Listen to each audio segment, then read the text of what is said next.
Buenas tardes a todos, bienvenidos a un nuevo encuentro. Hola Fer, hola doctor Roca, hola Maca. Así que bueno, hoy tenemos también un invitado de lujo que ya lo conocen, que Maca lo va a presentar.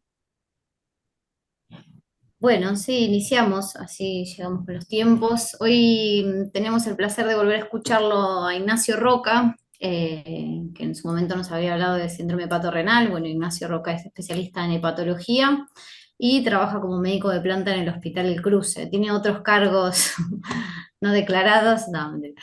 Y así que bueno, Ignacio, un placer tenerte con nosotros otra vez para escuchar esta charla de complicaciones en trasplante. Bueno, hola a todos, buenas tardes. Bueno, muchas gracias por la invitación. Para mí siempre es un placer estar acá. Comparto, si les parece.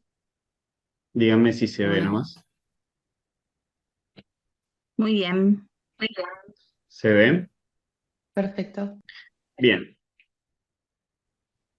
Bueno, la idea de hablar de complicaciones de trasplante es bastante compleja porque cuando uno ve qué es lo que puede fallar en el trasplante hepático, puede fallar todo. Y como puede fallar todo, es importante describir cada una de las fallas y uno va a ir viendo que no todo falla al mismo tiempo, hay algunas fallas que suelen aparecer más cerca de la cirugía y otras fallas que aparecen 5 o 6 o 7 años después cuando uno ya piensa que no, nada va a salir mal.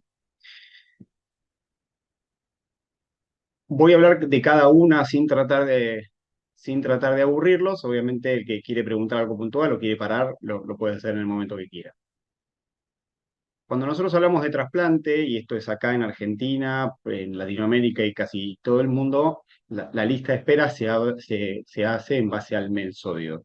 Históricamente se hizo con el MEL y acá en Argentina desde hace 2, 3 años se empezó a utilizar el MEL sodio porque identifica de mejor forma los pacientes en riesgo. Y lo que sí sabemos es que los pacientes, a medida que aumenta el MEL, más mortalidad tienen al corto plazo. Y parecería ser que entre 15 y 19 es donde uno empieza a decir, bueno, el trasplante empieza a ser mejor que dejarle el hígado nativo. Eso no significa que haya pacientes con MEL más bajos de 15 que no se beneficien con el trasplante también. Pero si uno ve acá en este gráfico donde habla del MEL y con días de vida, se ve claramente cómo las líneas azules empiezan a ser mucho más altas que las rojas a partir de 15 de MEL. Cuando nosotros hablamos del trasplante en Argentina, tenemos que saber que más o menos en Argentina se hacen últimamente más de 500 trasplantes de hígado por año. Y si vemos los últimos trasplantes de los últimos 10 años, se hicieron más de 5.000. Entre trasplante hepático, que son el 98%, y algún trasplante combinado, que puede ser hepatorenal en su mayoría. Entonces, es muy común que nosotros nos encontremos fuera de los centros de trasplante con todos estos pacientes. Ahora, son pacientes que tienen buena sobrevida. ¿Sí? Uno tiene una gran sobrevida con el trasplante hepático, no solo comparado con la cirrosis, son pacientes que viven y viven mucho. Estos son datos del cruce, son datos nuestros, es un Kaplan-Meier que hice hace muy poquito, se está actualizado, donde se ve que la sobrevida a 5 años es más del 75%, y esto está más o menos en línea con los números internacionales, donde entre el 75 y el 85% de los pacientes tienen que estar vivos a los 5 años. Ahora, también llama la atención una cosa, fíjense que la sobrevida baja drásticamente entre el mes 0 y el mes 3. O sea que probablemente este sea un mes donde las complicaciones más afectan la sobrevida de los pacientes y ahora lo vamos a ver. Es bueno saber que para alcanzar una sobrevida del 75-80% a los 5 años, venimos de zonas y venimos de épocas en donde esto no era así. Pero es importante saber de dónde venimos porque gran parte de la mejoría de la sobrevida de nuestros pacientes se basa en manejar de forma mejor las complicaciones que se asocian al trasplante. Fíjense, los dos gráficos de arriba son la sobrevida en meses de las series de pacientes y las cohortes de pacientes trasplantadas en la década del 60 y en la década del 70. Fíjense como en las dos cortes. Esto es un estudio publicado en el 82, un estudio viejísimo. Yo ni siquiera había nacido, me imagino que la mayoría de ustedes tampoco. Fíjense cómo en los primeros 6 meses la sobrevida del 40%. Y yo recién les decía que a los 5 años la sobrevida es del 75%, claramente hemos mejorado en los últimos 30 años y hemos mejorado muchísimo. Estos números hoy en día son inaceptables para cualquier centro de trasplante en cualquier lugar del mundo. Y abajo, el cuadro de abajo, que a lo mejor no se ve bien, son los outcomes de los primeros 7 trasplantes que hizo Thomas Tarsel, que es el padre del trasplante hepático. Fíjense la supervivencia en días. 0, 22, 7, 6, 11, 23 y 0. Los números son horribles, horribles para cualquier tratamiento. Pero gracias a la mejoría de la inmunosupresión y gracias a la mejoría sobre todo de la técnica quirúrgica de las complicaciones, estos números los hemos logrado mejorar significativamente. Cuando uno habla de causas de muerte, o sea, cómo le va a estos pacientes, porque si pacientes se mueren es porque algo se complicó, nosotros vemos que en el primer año la mayoría de las muertes están asociadas a infecciones y a causas hepáticas, o sea, trastornos con el injerto. Pero vemos que a medida que pasa el tiempo, después del primer año, los pacientes se empiezan a morir por otras causas. Se empiezan a morir de neoplasias de novo, se empiezan a morir de causas cardiovasculares y se empiezan a morir de recurrencia de los tumores por los cuales han sido trasplantados, por ejemplo el hepatocarcinoma. Entonces, si yo les digo que se mueren de neoplasias de novo y problemas cardiovasculares, significa que probablemente estos pacientes los tenga que ver alguien más que un hepatólogo, porque va a tener que ver problemas cotidianos en pacientes trasplantados. ¿Cómo es el trasplante ideal? ¿Qué pasa habitualmente? Nosotros trasplantamos al paciente, le ponemos un injerto, sale de quirófano y los picos de enzimas, que pueden ser muy altos o un poquito más bajos, que va a depender mucho del injerto que nosotros utilicemos, o sea, del hígado del donante, y vemos que el TP puede tardar más o menos en recuperar, pero lo que sí está estandarizado es que a partir del quinto, sexto, séptimo día, el paciente pueda irse a, o sea, tarde alta hospitalaria y poder irse a la casa. Esto vamos a ver que ocurre en un porcentaje grande de pacientes que el sexto día, quinto día se va a la casa, es casi al mismo tiempo que una hemicolectomía, pero esto no siempre pasa así, porque cuando nosotros vemos el menú de las complicaciones, vemos que absolutamente todo puede fallar, como les decía antes. Primero porque va a haber problemas técnicos de la cirugía, se van a suturar arterias, vena porta, venas suprahepáticas y la vía biliar, y cualquiera de esas suturas pueden fallar, o se pueden tapar la arteria, o se puede abrir las venas, o se pueden tapar las venas, o se puede abrir la vía biliar. Va a haber causas inmunológicas, el paciente puede rechazar, lo que antes llamaba rechazo agudo crónico, que esto ya cambió la nomenclatura, después lo vamos a ver. La que todos se imaginan es que es un paciente severamente inmunocomprometido, donde utilizamos inmunosupresión muy alta el primer mes, entonces no es raro que estos pacientes se infecten, pero además les vamos a poner inmunosupresores, que son drogas altamente tóxicas, y además en el tiempo puede haber recurrencia de la enfermedad que lo lleva al trasplante, o sea, la enfermedad que le dé la cirrosis, y además pueden aparecer cánceres con mayor incidencia que la población general. Entonces, si nosotros dividiéramos el trasplante en periodos, donde vemos el proceso inmediato o el postoperatorio inmediato, que es lo que pasa dentro de la primera internación, antes de la primera alta, el precoz, intermedio, tardío. Si ustedes se fijan bien, en esta etapa es donde va a aparecer esa gran caída en la sobrevida que yo les mostré en el gráfico de Kaplan-Meier, y por eso a lo mejor se los voy a explicar. Va a ser más raro que vean estos pacientes, porque estos pacientes están muy seguidos por el centro de trasplante, que es el que puede arreglar esos problemas. Pero probablemente cuando hablemos de las complicaciones en etapa intermedia o tardía, ahí vamos a ver que todos van a poder estar al alcance de esos pacientes porque van a estar en la casa. Entonces, lo que primero tenemos que ver eh, cuando un paciente sale de quirófano es el injerto que nosotros le pusimos funciona, ¿no? O sea, ¿cómo nos damos cuenta que el hígado que le pusimos arrancó, como decimos? Y eso a veces que es muy simple y a veces es bastante complicado. Nosotros, cuando cualquiera que haga un fellow en un centro que tiene trasplante, la primera pregunta que se le hace cuando un paciente sale de quirófano va a ser, ¿funciona el hígado y cómo está la arteria? Y ahora les voy a explicar por qué. Cuando el paciente sale de quirófano extubado, con recuperación de la conciencia, mantiene la temperatura, sin inotrópicos, el drenaje, si lo tiene en la vía biliar, que cada vez salen con menos, produce bilis. Ese paciente esté como esté el hepatograma o el coagulograma, ese hígado ya arrancó. ¿Sí? Si un paciente sale de quirófano, extubado, hablando, y sin inotrópicos o con bajita cantidad de inotrópicos, independientemente de la bilirrubina que tenga, independientemente de las enzimas que tiene, ese hígado está funcionando, ese injerto está funcionando de manera óptima. Después vemos si las enzimas son muy altas o si la bilirrubina no baja como uno espera o si el TP es demasiado bajo. Pero ese hígado lo que estamos seguros es que tiene que arrancó. ¿Y por qué? Porque ¿qué es lo que le tenemos más miedo los que hacemos trasplante cuando salen en quirófano? Es a la falla primaria del injerto. Es cuando ponemos un hígado en donde la injuria de preservación es máxima. ¿Qué significa?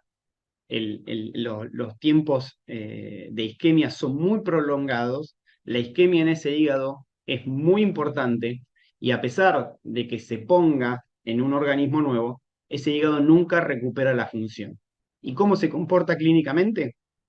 Como un rechazo hiperagudo. O sea, el paciente sale inestable hemodinámicamente, no tiene recuperación de la conciencia, es como tener una falla hepática fulminante, el paciente puede estar encefalopático, generalmente nunca salen del tubo, necesita altas dosis de vasopresores, está con hipoglucemia,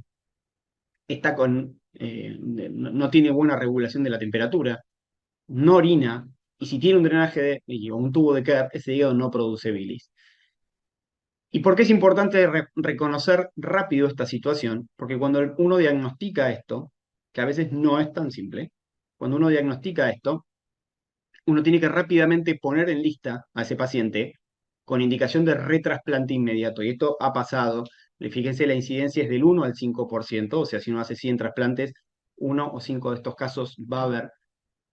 Así que uno tiene que estar muy despierto y muy atento para diagnosticarlo rápidamente y no esperar que esto sea tarde, porque si el paciente ya llega a 3 gamma de Nora, obviamente se complica muchísimo. Cuando uno ve la histología de estos pacientes, obviamente nosotros no biopsiamos porque no tiene el diagnóstico de esto es químico es bioquímico y clínico.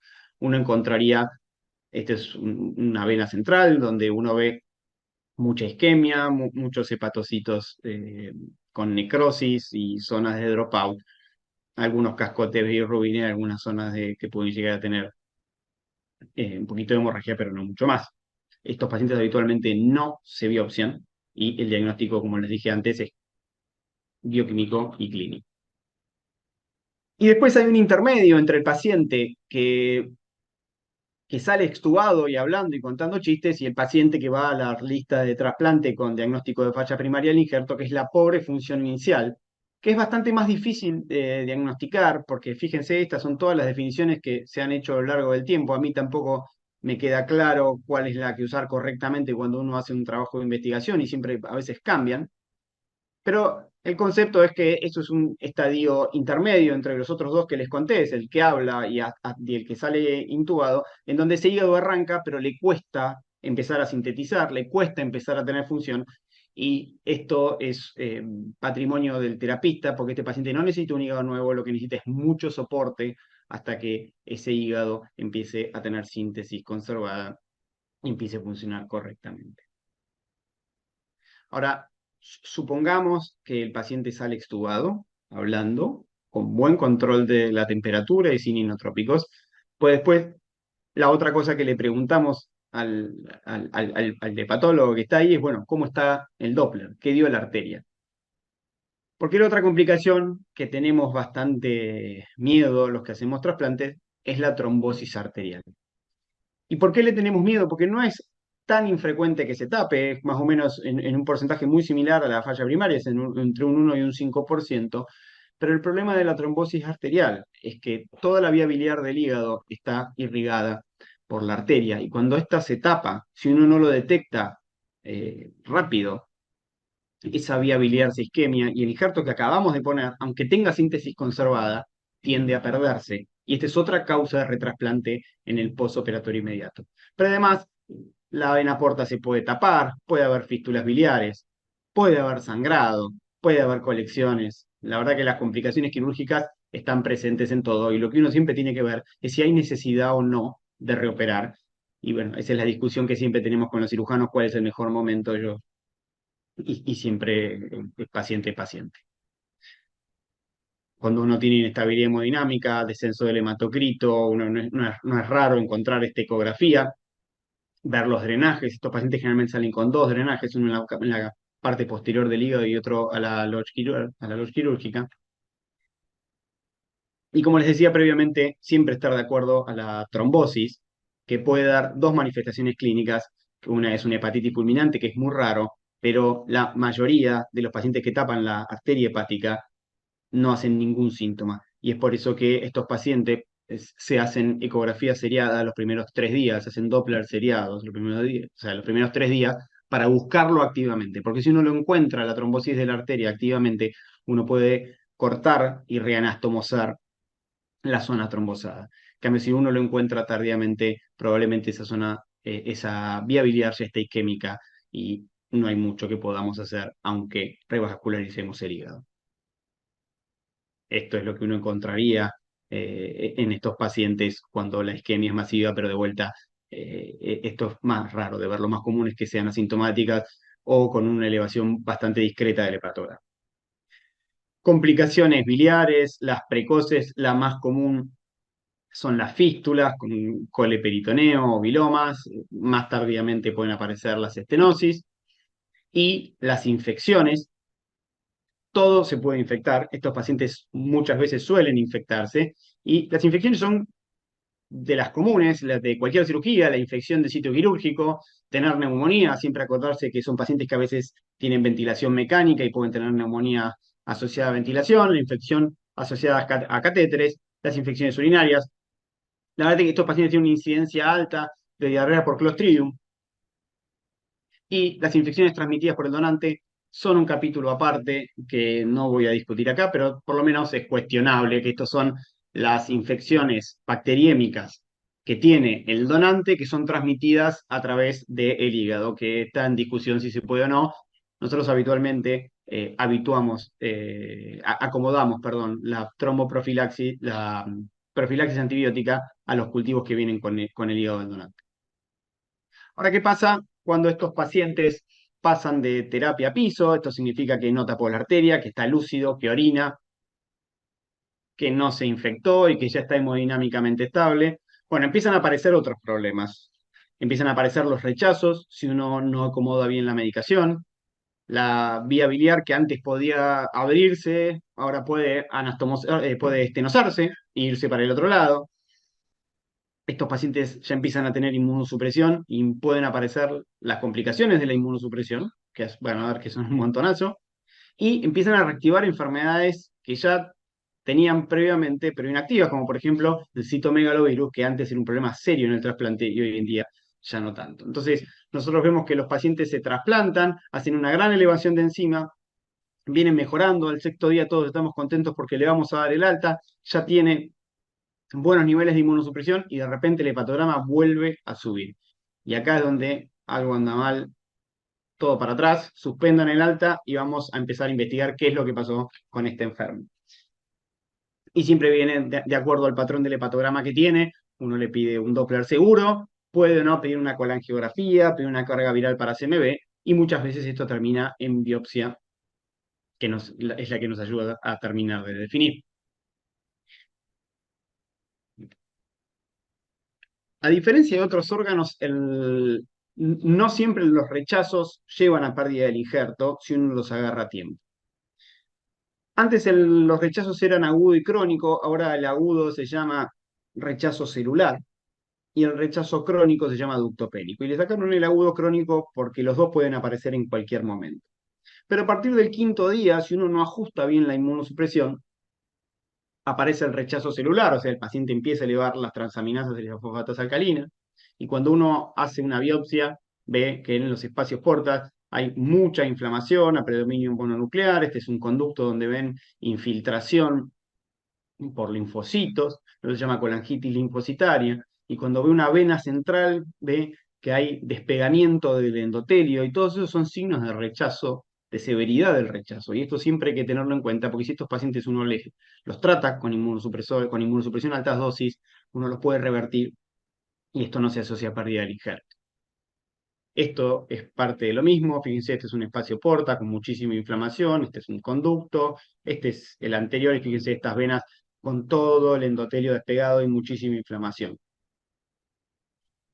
Ahora les dije que había otro rechazo, que es el retraso ductopénico, que si bien puede aparecer de forma crónica, puede aparecer de fase en forma aguda, y este es el peor de los rechazos porque tiene una presentación menos agresiva que la anterior, y cuando aparece y cuando se hace manifiesto en el hepatograma, es poco lo que uno puede hacer, porque cuando uno ve la biopsia son infiltrados que no son tan severos, o sea, son poca inflamación, y fíjense acá, esto es un espacio porta donde hay una vena, arteria, arteria, y no vemos conducto.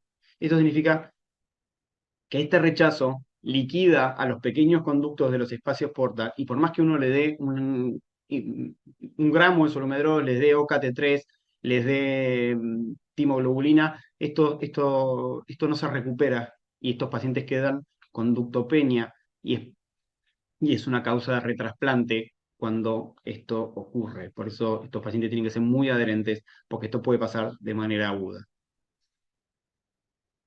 Bueno, estenosis biliares, estas son estenosis de la anastomosis, fíjense, esas son complicaciones un poco más tardías en el trasplante, esto a veces con CPRE se puede arreglar, y a veces hay que hacer una derivación bilodigestiva,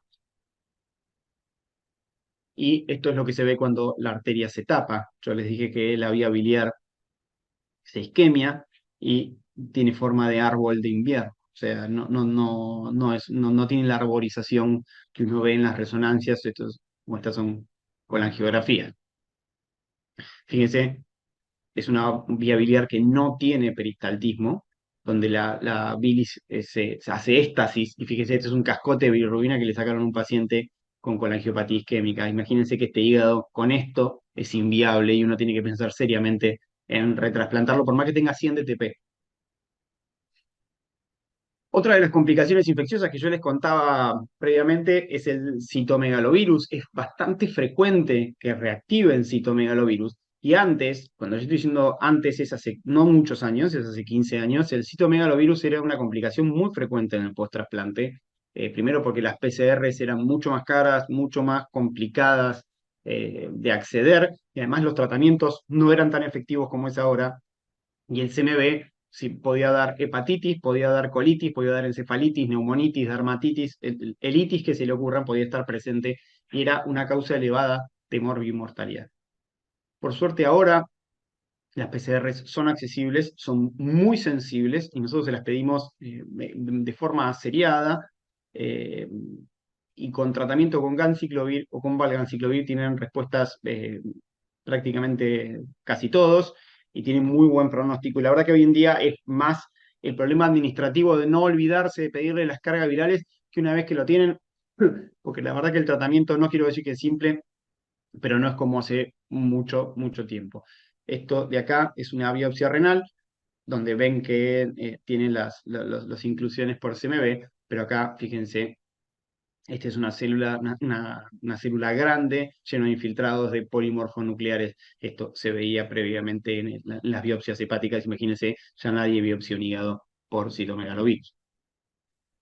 Otras complicaciones, herpes, esto se ve todo el tiempo. Esto es un paciente del cruce, fíjense cómo tenía la boca, esto en trasplantes relativamente recientes, todavía tenía la sonda nasogástrica. Los efectos adversos de los inmunosupresores, fíjense, están todos, o sea, hipertensión, diabetes, hipertricosis, la verdad que cada vez la vemos menos, pero leucopenia, trombocitopenia, cáncer, síndrome urénico hemolítico. Si ustedes se fijan, los efectos adversos de los inmunosupresores están en todos lados, y pues uno tiene que manejarlos con bastante cautela.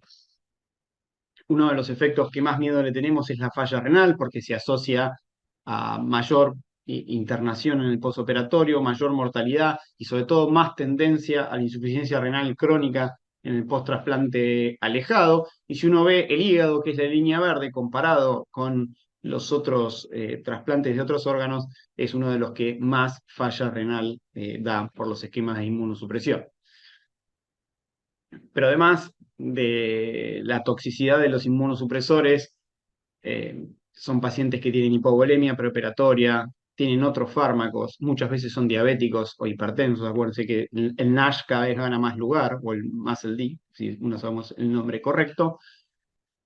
Pero además la obesidad, pero además pacientes con cistatina alta, hay un montón de factores de riesgo y lo que hay que tratar de evitar es esto, porque una vez que aparece la dispulia renal es mucho más laboriosa de resolver, prolonga las internaciones y prolonga la morbimortalidad. Es por eso que utilizamos cada vez más terapias combinadas para tratar de minimizar los niveles de tacrolimus y empezamos a usar otras drogas que no sean tan nefrotóxicas. Una de ellas es el everolimus, que nos ha permitido bajar el tacrolimus y disminuir mucho la incidencia de falla renal en el post-trasplante alejado. Otras complicaciones de los inmunosupresores, como yo lo decía, el everolimus nos permite salvar glomérulos, pero bueno, nos da rash, nos da úlceras orales. Fíjense lo que son estas úlceras cuando vienen los pacientes con un dolor tremendo sin poder comer, la verdad que le pasan bastante mal. Dan hipertrigliceridemia. No sé si alguna vez habían visto valores de triglicéridos tan altos, yo no, por eso les saqué una foto. 700 de colesterol, más de 5.600.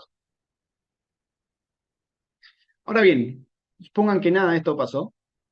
El paciente toleró bien los inmunosupresores, no hubo estenosis, no hubo trombosis, no hubo infecciones, no hubo citomegalovirus, no hubo nada.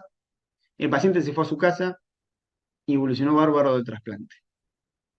¿Qué pasa cuando ya pasan los primeros 6 meses, el primer año y uno le dice al paciente, bueno, anda tranquilo, que parecería que lo más grave ya pasó? Bueno, empiezan a aparecer otras causas de morbimortalidad, que no siempre uno la sabe manejar bien, y por eso es muy, muy importante estar atento y trabajar de forma multidisciplinaria. Porque fíjense las líneas, aparecen las recurrencias de tumores, aparecen las neoplasias de novo, que muchas veces hay que ir a buscarlas, y aparece en gris, muy despacito, las enfermedades cardiovasculares.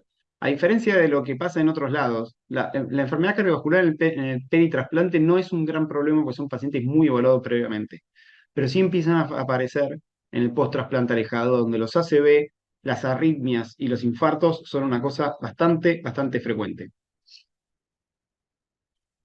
Pueden volver las enfermedades que causaron el injerto en primer momento. Si uno ve acá, fíjense, de 1 a 3 años las causas hepáticas son muy bajitas.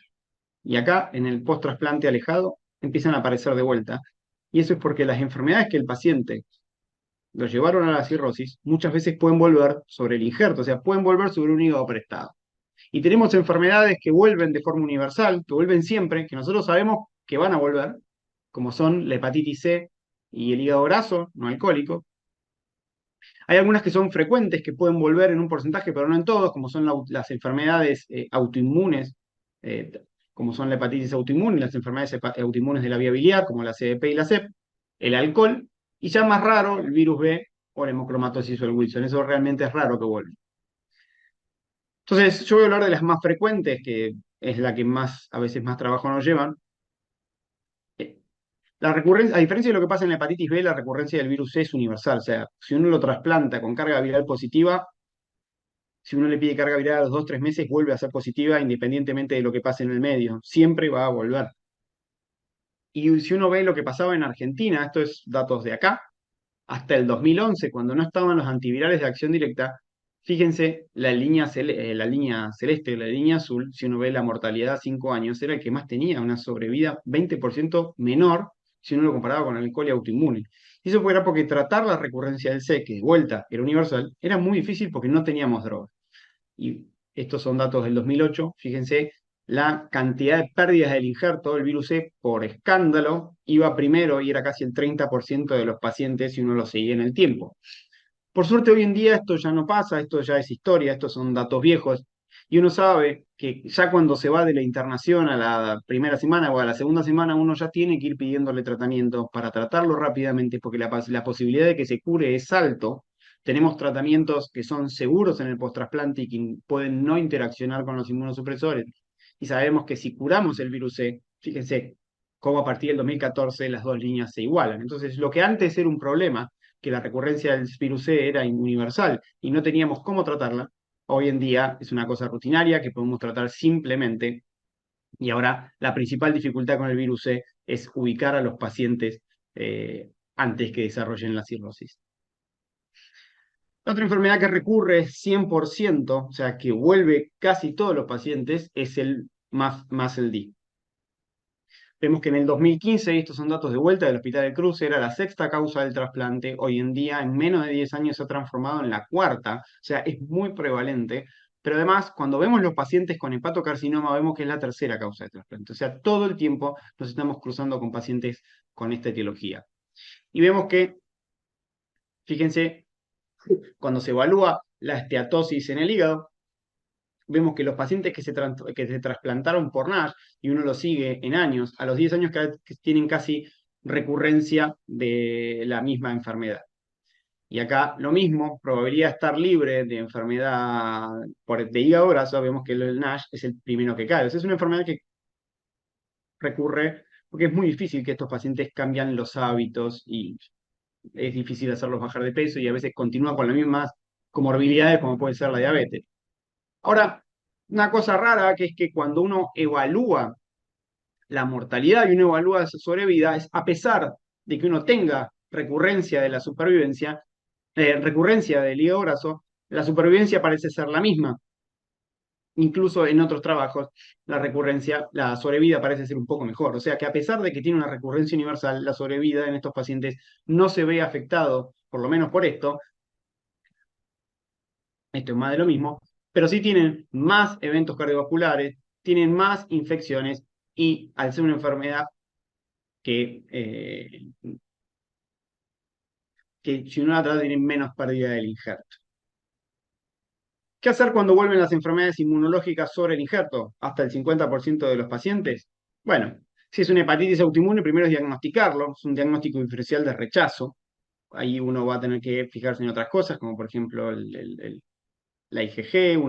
Es muy raro que uno lo diagnostique sin biopsia, y no vamos a tener que cambiar probablemente algo del esquema de inmunosupresión. Uno puede volver o aumentar la dosis de esteroides, uno puede poner azatioprina y cambiarle algún otro. O sea, estas enfermedades tienen tratamiento en el post-trasplante. Lo mismo pasa con la CBP. Estos pacientes tienen que salir de la cirugía con el ácido urso desoxicólico porque demostró la recurrencia. Y a veces cuando vuelven es un problema a pesar del urso. Hay cierta evidencia que la ciclosporina puede mejorar algo de estos pacientes. Todavía el besafibrato en el post-trasplante no se ha evaluado, pero bueno, uno siempre tiene que sospecharlo, y cuando un paciente tiene colestasis con una colangioreso normal, uno debería biopsiarlo buscando en esto. Y cuando vuelve la colangitis esclerosante primaria, por suerte de las tres es la menos frecuente, uno también debería poner urso, pero es el que menos evidencia tiene. ¿Qué hacer con el alcohol? Este es otro problema. Uno tiene que, estos pacientes que se trasplantan por alcohol, tiene que ir siguiéndolos y siempre preguntar la recurrencia, porque a veces al paciente le da vergüenza y no lo dice. Y una cosa muy importante es que aquellos pacientes con alcohol que se trasplantan por hepatitis alcohólica tienen la misma recurrencia de consumo que aquellos pacientes que se trasplantan con consumo de alcohol en abstinencia. Entonces, la hepatitis alcohólica, y ya supongo que ya esto, no sé si lo vieron, pero ya no es una contraindicación como pasaba hace muchos años. Estos pacientes, cuando uno tiene una hepatitis alcohólica, tiene que contactarlos con un centro de trasplante, porque la recurrencia de alcohol, cuando uno tiene factores de buen pronóstico, que tampoco son tan exigentes, es prácticamente la misma que en los pacientes que llegaron al trasplante con 3, 6 o un año de abstinencia. Y vemos que la recurrencia es más o menos, depende de la serie, entre un 12 y un 16%. No es infrecuente que estos pacientes tengan los cánceres de la población general, pero además están expuestos a inmunosupresores y esto les puede generar algunos cánceres con mayor incidencia. Entonces, no solo pueden tener recurrencia del hepatocarcinoma por los cuales se trasplantaron. Acuérdense que el 30% de los pacientes trasplantados, entre un 25 y un 30, se trasplantan por hepatocarcinoma. O sea, estos pacientes siempre hay que buscarlos porque la recurrencia siempre puede estar, por más que sean hiperseleccionados. Tumores transmitidos por donantes, muy raro. Y las neoplasias de Nome pueden tener Kaposi, otra época del trasplante, hoy en día es muy raro, pero sí pueden tener lo que se llama PTLD, que son enfermedades linfoproliferativas asociadas a la inmunosupresión. Y además tienen mayor incidencia de cáncer de pulmón, tienen más de linfomas, como decías previamente, y fíjense esto, la incidencia de tumores de piel es altísima, por eso uno tiene que mandarlos, estos son tumores no melanomas, y uno tiene que mandarlo siempre al dermatólogo todos los años y decirle que el paciente no se olvide de ir, aunque nosotros no se lo digamos, porque si estos tumores se agarran a tiempo, generalmente no hay mayor problema. Con respecto a la recurrencia del hepatocarcinoma, está entre el 10 y el 12%, de acuerdo a los pacientes y de acuerdo a los criterios que uno seleccione para el trasplante. Cuanto más lejos nos vamos en la selección, es el concepto de Metroticket, cuanto más lejos nos vamos en la selección, más recurrencia vamos a tener. Si nosotros tenemos criterios de selección muy estrictos, la recurrencia va a ser baja, pero probablemente dejemos afuera del trasplante pacientes con buen pronóstico. Esto es un análisis que hicimos en el 2019, fíjense, de 185 pacientes en lista con hepatocarcinoma, donde se trasplantaron 87, solo se murieron en lista 8 y solo 4 salida por progresión, con una recurrencia del 10%. Esto es con la normativa vieja, hoy en día estos números no se pueden aplicar y vamos a ver el año que viene cómo da el sistema nuevo. Inhibidores de calcinubrina versus Emetor, hay alguna evidencia que dice que el agregado de everolimus en estos pacientes puede disminuir la recurrencia. La verdad que tratamos de hacerlo, pero la evidencia no, por lo menos no es 1A, aunque hay bastantes estudios que lo sugieren. Y la morbimortalidad a largo plazo, como les decía antes, está dada no por la inmunosupresión, no está dada por la recurrencia, sino porque los pacientes a largo plazo van a ser obesos, van a ser bilipémicos, van a tener diabetes, van a tener hipertensión arterial, van a tener insuficiencia renal y además van a tener cánceres de novo. Y por eso hay que estar muy atento para tratar de identificar y corregir todos estos factores de riesgo. Entonces, después del primero, segundo o tercer año, la mayoría de estos trasplantados tienen hepatograma normal y es muy poco probable que tengan serios problemas en el hígado más allá de alguna recurrencia. Entonces, el injerto es lo que se dice está en piloto automático y lo que uno tiene que tratar son los factores de riesgo cardiovascular y es por eso que a lo mejor es importante transmitir esto porque cualquier médico clínico probablemente maneje estos factores de riesgo mejor que yo, que por más que me dedique a esto. Entonces, fíjense, efecto del... Me tengo el cartel ahí, no llego a leer. Efecto diabetogénico del tacrolimus. Fíjense a largo plazo cómo el 18% de los pacientes trasplantados llegan a tener diabetes. Fíjense lo que es la incidencia de falla renal en pacientes con tacrolimus y con ciclosporina, de falla renal, no, perdón, de hipertensión arterial. Sí, la incidencia es altísima. Entonces, y la obesidad, fíjense cómo la recurrencia de la esteatosis y cómo los no cambios en el estilo de vida a partir del trasplante hace que estos pacientes vuelvan a ser obesos y fíjense, a mayor obesidad, mayor incidencia de diabetes, mayor incidencia de cirrosis sobre el injerto y obviamente la mortalidad es prohibitiva. Entonces, a lo mejor son muchas cosas, es difícil meter todas estas complicaciones en una charla de 40 minutos, pero lo más importante a lo mejor es esto, que la peor complicación del trasplante hepático es la muerte en lista de espera. Y lamentablemente, a pesar de que cada vez se hacen más trasplantes, la muerte en lista de espera no parece estar bajando de forma significativa. Entonces, la derivación a tiempo, la derivación oportuna, identificar estos pacientes y derivarlos rápido probablemente sea el paso fundamental para evitar la muerte peritrasplante. De vuelta, si uno mira este gráfico y se lo acuerda, va a ver que la sobrevida post-trasplante actual parecería ser muy alta al principio por todas las complicaciones perioperatorias que yo les expliqué, que se tapa la arteria, que el hígado no arranca, que se infecta, que tienen CMV, que tienen falla renal, pero después, pasado el primer proceso, el paciente está con el injerto en piloto automático y uno tiene que controlarle mucho los factores de riesgo y saber que el hepatograma del trasplantado tiene que ser normal y cualquier alteración del hepatograma, uno tiene que prender las alarmas y ver qué es lo que tiene, si tiene recurrencia de enfermedad de base, si tiene una recurrencia de un autoinmune, de una CVP, y muchas veces esos diagnósticos, sobre todo en pacientes que viven lejos del centro de trasplante, los hacen los médicos de cabecera. De vuelta, esto es yo lo que les acabo de explicar. Si ustedes ven este cuadro con un poco de sentido común, van a poder resumir de forma mucho mejor lo que yo les acabo de decir. Son muchas cosas, pero está más que claro en este cuadro.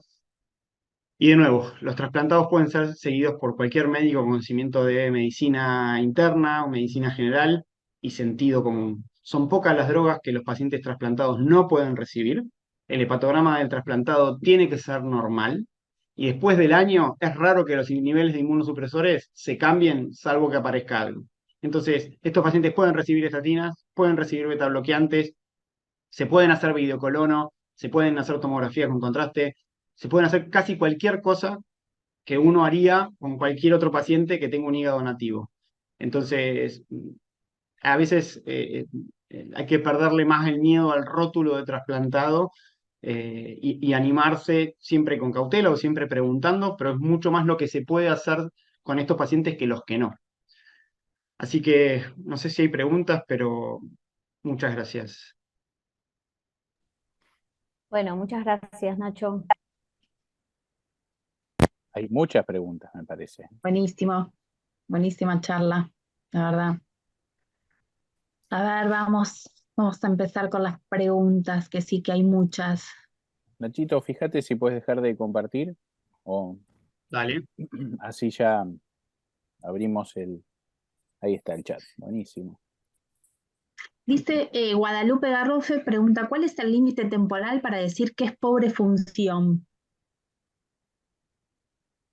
Me imagino cuál es el límite para, no sé si estoy interpretando bien la pregunta, para decir falla primaria. Habitualmente Función uno inicial. bueno, si es pobre función, uno lo sabe al lado de la cama del paciente cuando sale de quirófano. Yo voy a poner dos ejemplos opuestos y en el interín hay 10 millones de grises y a veces hay discusiones que las tenemos que hacer entre varios y yo pienso que sí, yo pienso que no. Cuando el paciente sale con 2 gamas de nora, habitualmente ya el cirujano te avisa de antemano que algo en el quirófano no sale bien. Pero cuando el paciente sale con 2 gamas de nora, hipotérmico, anúrico, 7000 de enzimas, la bili igual, 3 de TP, 3 de factor 5, bueno, eso es una falla primaria del injerto de hígado, no arrancó. Y seguir esperando mucho tiempo es agregarle morbilidad al paciente. Ahora, entre medio de eso, hay pacientes donde el hígado le cuesta arrancar y sobre todo al paciente también le cuesta arrancar con un hígado nuevo. Entonces son pacientes que salen con inotrópicos, pueden salir con enzimas altas. De hecho, una de las definiciones de la pobre función inicial es la cantidad de enzimas, es el nivel de las SGO. transaminasas a las 12 y a las 24 horas. Pero habitualmente suelen ser casos menos catastróficos, en donde uno dice, bueno, necesita mucho soporte, uno habla con el terapista, viste, son pacientes que salen con SWAN, ver si hay que expandirlo, si es solo para inotrópicos. No son pacientes donde hay que darles mucha bola, pero que no se mejoran cambiándoles el hígado como si pasa en la primera opción. ¿Cuál es el límite temporal? Las primeras 12, menos, las primeras 6 horas. Uno se da cuenta rápidamente para qué lado va un paciente y para qué lado va otro. Si cuando sale de quirófano cada vez aumenta más las dosis de inotrópicos y no está sangrando, uno no le ve un sangrado activo a nivel abdominal, y bueno, ahora si el paciente con un poco de reanimación del terapista en 2 horas eh, empieza a mejorar, bueno, ese paciente es poco probable que se cambie con un hígado nuevo. Pero es rápido, es al lado de la cama apenas sale de quirófano. Te diría, las primeras 6 horas uno tiene que definirlo incluso más rápido. No sé si soy Perfecto. claro o si algo, Sí, Pedro, perfecto, Marcio, ¿no? Max, quiere decir algo más. Hay una definición que plantea como relación temporal los primeros 7 días para definir falla primaria. Ahora, tanto Nacho como Marce, como Maca y como yo, nunca vimos una falla primaria que tarde tantos días en desencadenarse. La falla primaria se gatilla por la isquemia que genera ese órgano desde que se saca, se enfría, se vuelve a calentar y se termina de coser y cerrar el abdomen. Y son, como decía Nacho recién, son hígados que el cirujano ya se da cuenta que no van a andar, porque se ponen duros, con mala perfusión, no hacen bilis. Acuérdense que el conducto biliar es lo último que cosen en el trasplante, entonces mientras va cosiendo los vasos y el hígado toma temperatura, empieza a producir bilis el hepático, como el colédoco del donante, ya empieza a largar bilis. Y ellos se dan cuenta rápido. Cuando eso no ocurre, es una alerta. Y es un tema crítico porque cuando uno plantea, bueno, para que tengan una idea, la tasa de falla primaria del injerto en Argentina es menor al 1%. Y eso no habla bien de nosotros, porque cuando vos mirás la literatura internacional es entre el 3 y el 5%. ¿Qué significa? Que super seleccionamos los pacientes, los donantes. Entonces, a mejor donante, menos riesgo de falla primaria, pero la realidad es que eso se ve en forma inmediata, es decir, es un paciente que nunca se recupera y a veces hay que sacarle el hígado, dejarlo anhepático porque la respuesta inflamatoria que genera ese hígado lo mata antes de que salga otro órgano.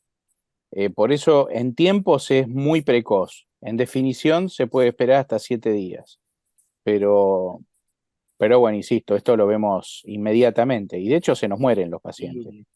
Y digo algo más. Lo que no existe, a ver, a lo mejor visto de esta manera queda más claro. Lo que no existe es que el paciente salga hablando y a las 6 horas o a las 12 horas se duerma por falla primaria. Eso no existe. O sea, cuando uno tiene una falla primaria y ese hígado no arrancó, el paciente sale en coma de la cirugía. ¿Sí? O sea, el paciente sale ventilado con 2 gamas de Nora y no hay chance que eso no sea así. Si el paciente a las 12 horas de la cirugía, que sale hablando y sin inotrópico, el paciente se duerme, bueno, uno tiene que pensar en otras cosas. Por eso, más allá de la definición que usa Fer, que es correcta, uno lo define muy rápidamente al lado de la cama del paciente. O sea, las primeras 2, 3 horas, esto generalmente ya Y se define para un lado o para el otro. los que hemos tenido la lamentable experiencia de poder vivir esto, en 24 horas el paciente estaba de nuevo en lista de emergencia y como decía Fer, no llegan muchas veces a retrasplantarse. El último Por que eso. tuvimos lo tuvimos hace 3 meses, y el paciente a las 7 horas estaba en lista de espera. Sí. O sea, no, era tan claro lo que tenía y era tan marcado que en 7 horas ya estaba en lista de espera con los papeles mandados. O sea, el paciente se retrasplantó y le fue bien, ¿eh? Vamos. Pero en 7 horas ya estaba en lista de espera.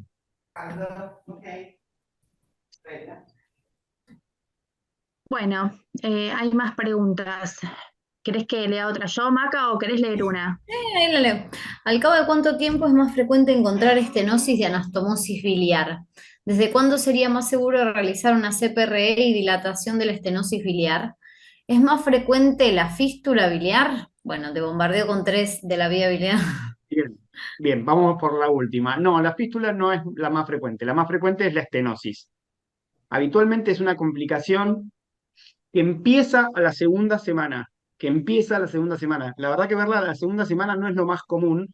Lo más común es verlo después del primer mes o después de lo segundo, o después del segundo. Por suerte no pasa de un día para el otro, eh, sino que uno ve en el hepatograma que el paciente empieza a levantar la fosfatasa alcalina y empieza a alterar el hepatograma y que, bueno, está rechazando, no está, qué inmunosupresión. A veces en la eco se ve y a veces esto termina en una colangioresonancia y en la colangioresonancia se ve. ¿Cuándo es seguro? Cuando aparece. Yo igual sugiero, porque las estenosis de la anastomosis se tratan con un protocolo especial que se van dilatando, se van poniendo stents, se llama protocolo de Roma, que salvo excepciones, uno si lo diagnostica, se ponga en comunicación con el centro de trasplante por 2 cosas. Primero, porque hay veces que no tiene que ir a endoscopía, sino que uno tiene que hacer la anastomosis, y eso va a depender de cómo haya sido la técnica quirúrgica y cómo esté esa viabilidad. Así que a veces hay que hacer una derivación biliodigestiva. Y otras veces uno, eh, a ver, para arreglar algo uno tiene que tener la estructura para bancar las complicaciones cuando ese arreglar no sale bien. Entonces, siempre si uno diagnostica una estenosis de anastomosis, lo mejor es mandarlo donde viene, no es una urgencia, y que lo hagan ahí, que generalmente tienen bastante experiencia, porque es una enfermedad, perdón, es una complicación que no es tan infrecuente. Bien, dice, te preguntan también, Guadalupe está encendida, te digo. Qué grande, Guadalupe. Dice, ¿se utiliza ganciclovir siempre en pacientes MB positivo con receptor negativo? Es lo que está recomendado. Cuando el receptor es o sea, no tiene anticuerpos para citomega, lo que generalmente lo repetimos porque es raro, pero si no tiene anticuerpos para CMV y el donante es CMV positivo, y lo que se sugiere es empezar con profilaxis de entrada, porque la probabilidad de reactivación y hacer una primera infección por CMV es muy alta, es muy alta. Entonces, a estos pacientes le hacemos profilaxis extendidas, incluso más de lo que haríamos en cualquier paciente, que son hasta 6 meses, pero sí. Pero más allá de esto, en el resto de los pacientes uno puede hacer dos estrategias, o pedirles cargas virales seriadas, y cuando se hace positiva o cuando se eleva, tratarla, y la otra es directamente ponerle profilaxis por ganciclovir los primeros 3 meses a todos, y eso va a depender del acceso al ganciclovir, que es una droga cara, o el acceso a la PCR. Eso, cada centro tiene su estrategia y uno podría hacer cualquiera de las dos. No es mejor una que otra. Bien, después seguimos con Guadalupe. ¿Cuál es el valor de corte de hipertrigliceridemia por el uso de Verolimus? ¿Se suele dar No pancreatitis hay, por no, hipertrigliceridemia? no hay. No hay, y mirá que lo busqué, porque la hipertrigliceridemia es un efecto adverso frecuente del everolimus, y a diferencia de otros, nadie te dice cuál es el corte para suspenderlo. Lo que hacemos Claro. habitualmente es cuando aparece la hipertrigliceridemia es vamos bajando la dosis. Y eso a veces mejora los triglicéridos, de todas maneras lo podés tratar a los triglicéridos. Y yo no he visto pancreatitis, no es una complicación no es una complicación muy frecuente, pero mirá que lo he buscado y no he encontrado ningún corte absoluto que te digan más de 500 o más de 1000 para cortar. No sé si Fer, vos sabés alguno, pero yo no lo he encontrado y lo he buscado, porque No, me gusta leer sobre Veronique. a ver, para el everolimus, el dato de relevancia es que, como decía recién Nacho, el, la hipertrigliceridemia va de la mano del nivel en sangre del everolimus. Por eso cuando vos tenés hipertrigliceridemia, inferís que el nivel es alto. Por eso la primera recomendación es bajarlo, el nivel de verolimus. Cuando nosotros empezamos a usar los inhibidores mTOR en trasplante, que fue en el 2006-2007, los niveles que buscábamos eran entre 6 y 12. Y ustedes no se imaginan la cantidad de eventos adversos que había. Había neumonitis por rapamicina, dehiscencia de heridas, mucositis, cosas groseras, que después fuimos aprendiendo y hoy sabemos que los niveles no deben superar los 6 de concentración en sangre, entre 3 y 6. Ese es el rango de seguridad. Ahí se ven mucho menos todos estos efectos adversos serios, pero se ve la hipertrigliceridemia, el aumento de la proteinuria. Entonces, eso se ajusta por niveles. Obviamente que hay gente que a pesar de tener niveles más bajos, el triglicérido sube y ahí se recomienda tratarlo. Pero la definición es hipertrigliceridemia como cualquiera, pero no hay un límite. Está claro que la paciente que yo mostré en el laboratorio, esa que tenía 5400, se lo suspendimos, ¿no? O sea, esa paciente le Obvio. tuvimos que suspender. Sí, Pero y no hay pancreatitis perdón, y pancreatitis por hipertrigliceridemia eh, es como cualquier pancreatitis con más de 1000 de triglicéridos, que es donde aumenta el riesgo. Pero por debajo de eso no, y tampoco el evero, a diferencia del tacro, que puede dar como efecto adverso pancreatitis, no da el evero pancreatitis. igual es raro, eso que yo mostré es una rareza, ¿eh?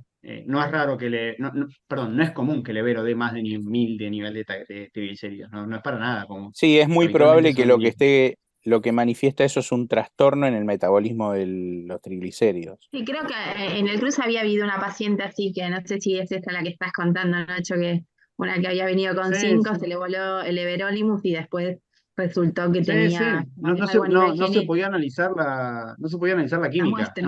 Sí. no coagulaba la sangre con Era manteca. esos niveles de Sí, triglicéridos. sí, sí, Sí. era tremendo, yo me acuerdo. Y después se encontró que tenía, de hecho, el trasplante de esa, si es la misma, había sido idiopático y se encontró que tenía, tenía un trastorno genético. Bien, eh, Carlos, al menos salimos de Guadalupe ya, dice. Carlos pregunta, ¿cuándo hacer búsqueda de neoplasias asociadas a la inmunosupresión post-trasplante? ¿Cómo debería ser el enfoque? Mínimamente los screenings de género y edad a todos, que a veces parece una obviedad, pero no lo hacemos. Y esto estoy hablando de no solo los que hacemos trasplantes, sino de la población general. O sea, mujeres al ginecólogo, varones al urólogo cuando lo necesiten, endoscopía digestiva baja de acuerdo a edad. Y lo que sí hacemos activamente es mandarlos una vez por año al dermatólogo, por lo que yo decía previamente. Eh, y bueno, estar muy atento a las enfermedades linfoproliferativas cuando tienen citopenias severas. Siempre está bueno que lo vea un hematólogo. Eso es un tema porque muchas de las drogas que nosotros usamos dan citopenias. El valganciclovir, el nicofenolato, el everolimus. Entonces, ¿hasta dónde es toxicidad de la droga y hasta dónde es una enfermedad linfoproliferativa? A veces es un dolor de cabeza. Pero bueno, si es agudo y es muy cercano al trasplante, probablemente sean las drogas. Si nunca estuvieron y aparecen en el largo plazo, y yo siempre los mando y algunas veces me llevaba una sorpresa.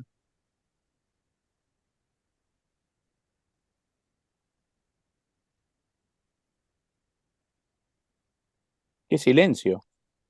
Está, Bueno, perdón, el micrófono.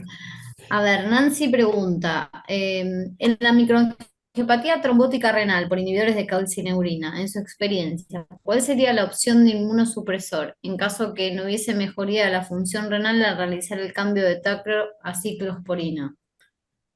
¿Cómo? Linda pregunta, compleja, ¿eh? Sí, ¿Cómo? en la microangiopatía trombótica renal por inhibidores de la calcineurina, en su Sí, experiencia, sí, ¿cuál sería la opción de sí. inmunosupresor en caso de que no hubiese mejoría de la función renal al cambiar el tacrolimus a ciclosporina? Es un problema. Es un problema, por suerte es poco frecuente. eh, y los pocos pacientes que yo he visto con eso, ayúdeme Fer, o Marce o Maca, las pocas veces que hemos visto eso y que realmente estaban asociados, porque eso también es otra cosa, de darse cuenta que son los inhibidores de calcineurina, si no hay otra opción, lo que hemos hecho es dejarlos con un esquema que no es el mejor, que es everolimus micofenolato. micofenolato. Mira, Eso, sí, perdón, el tema es así. La prevalencia de microangiopatía trombótica en trasplante de órgano sólido es del 1%. ¿tú Es hiciste un decir, trabajo que es, sobre eso, Fer, o no? claro, en el 2006. Fue mi primer trabajo. Me gané un premio en Estados Unidos con este trabajo, que se llamaba microangiopatía en órgano sólido.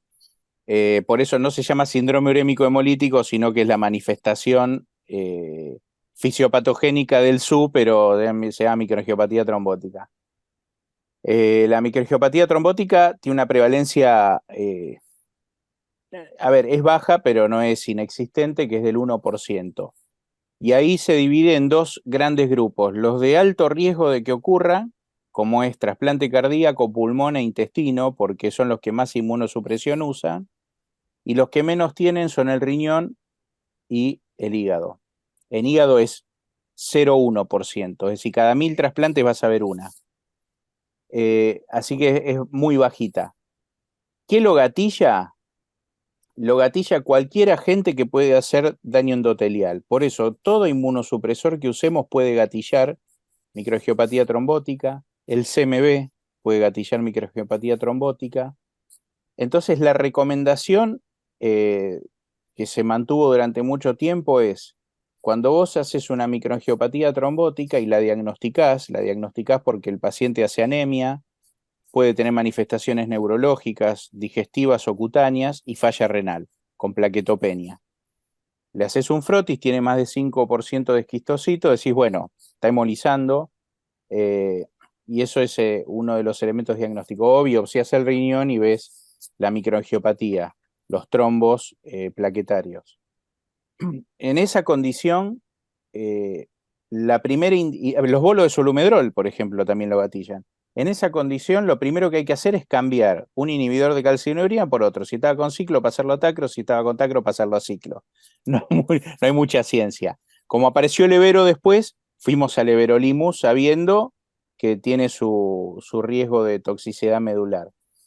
Y hay una subpoblación que son los que tienen Adams 13 mutada, que en esos pacientes con Adams 13 mutada podríamos usar eculizumab, que es una droga extremadamente cara, que se usa para el SU en trasplante renal, pero bueno, es lo único que hay, y es casi prohibitiva a valores de hoy en Argentina esa droga. Pero eso es todo lo que hay. ¿Qué hacemos nosotros en la práctica? Cuando gatillás un síndrome urémico hemolítico, dependiendo de la gravedad, puedes ir hasta la plasmaféresis como tratamiento y le cambias el inmunosupresor, tratamos de pasarlo a Evero y si lo tolera lo dejamos con Everomico sabiendo de la toxicidad medular y no mucho más. Por suerte no lo vemos, por suerte. No. Pero cuando lo vemos es una catástrofe. En el británico, Siempre y es por ahí motivo de está, Ateneo. claro, en el británico sé que está la doctora Tito, que es la nueva fellow, pero que viene cansada porque hoy hicimos un trasplante, así que recién salió. Allá tuvimos un caso que la mujer hizo convulsiones, empezamos a estudiar desde ahí, terminó en plasmaféresis y de fin de semana le sangró el cerebro y se murió. Pero cosas complejas, ¿no? No sé, se prendió un micrófono ahí. No sé si Guillermo Ferreira me parece que quería hablar o... Bueno, Si no, seguimos. Dice, sigamos. ¿cómo se manifiesta el síndrome de reperfusión? ¿Se considera complicación del trasplante? Sí, no hablé mucho de eso porque es una complicación intraoperatoria. El síndrome, tampoco me quería meter demasiado, pero básicamente el síndrome de reperfusión, o sea, ustedes imagínense que el hígado se transporta de 4 a 8 a 12 horas, depende de las distancias y los tiempos de isquemia, después se pone dentro del cuerpo y se suturan los vasos y en algún momento se suelta el clamp. ¿Qué significa? Se sueltan los clamps, se empieza a pasar sangre por adentro de ese hígado. Ese hígado tiene isquemia, tiene citoquinas preinflamatorias, tiene solución de preservación, aunque la hayan limpiado, o sea, tienen un montón de cosas adentro que cuando pasan a circulación sistémica generan este síndrome de reperfusión que básicamente se manifiesta por hipotensión, taquicardia y en algunos casos arritmias malignas, y es donde donde el anestesista más baila durante el trasplante si hay otras cosas que no salen mal. El cirujano le avisa al anestesista que eso va a pasar. No siempre se hace, hay una definición por cantidad de noradrenalina, eh, pero básicamente es eso, el paciente viene bien, sueltan los clamps y es instantáneo, el paciente empieza a hacer hipotensión, es donde si tiene algún factor de riesgo hacia arritmias y es donde uno tiene que estar bien atento para solucionar eso. Pero eso es el síndrome de reperfusión, sí, es una complicación de él, habitualmente no, siempre pasa dentro de quirófano.